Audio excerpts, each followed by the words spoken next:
You be careful, Chickabiddy. I leaned over and whispered in Graham's ear, and then I left. In the car, I studied the map, leaned back in the seat, and closed my eyes.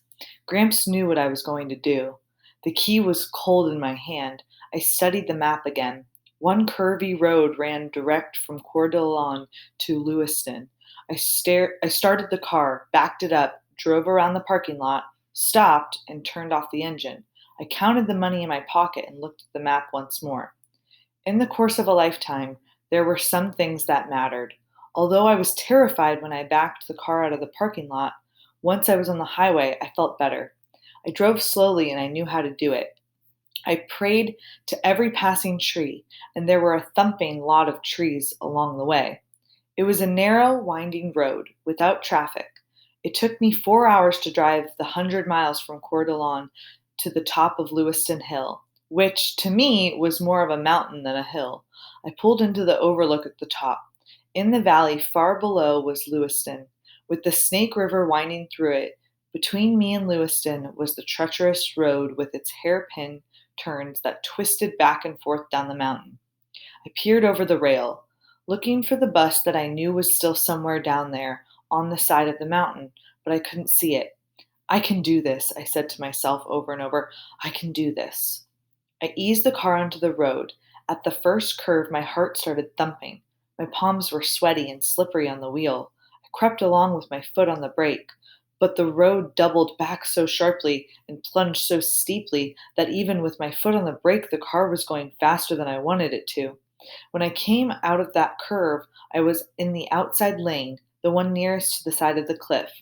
It was a sharp drop down with only a thin cable strung between occasional posts to mark the edge of the road. Back and forth across the hill, the road snaked. For a half mile, I was on the inside against the hill and felt safer.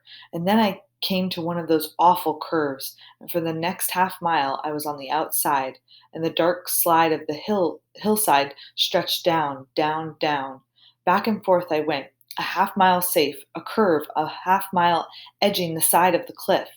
Halfway down was another overlook, a thin extra lane marked off less as an opportunity to gaze at the scenery.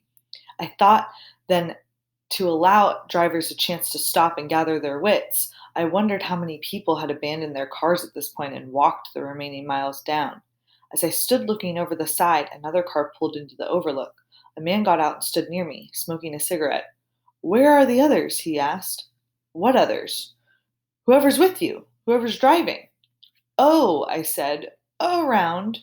Taking a pee, eh?" he said, referring, I gathered, to whoever was supposedly with me. "A hell of a road to be driving at night, isn't it? I do it every night. I work up in Pullman and live down there." He pointed to the lights of Lewiston and back in the Black River. "You been here before," he said. "No." "See that?" He pointed to a spot somewhere below. I peered into the darkness. Then I saw the severed treetops and the rough path cut through the brush. At the end of this path, I could see something shiny and metallic reflecting the moonlight. It was one thing I had been looking for.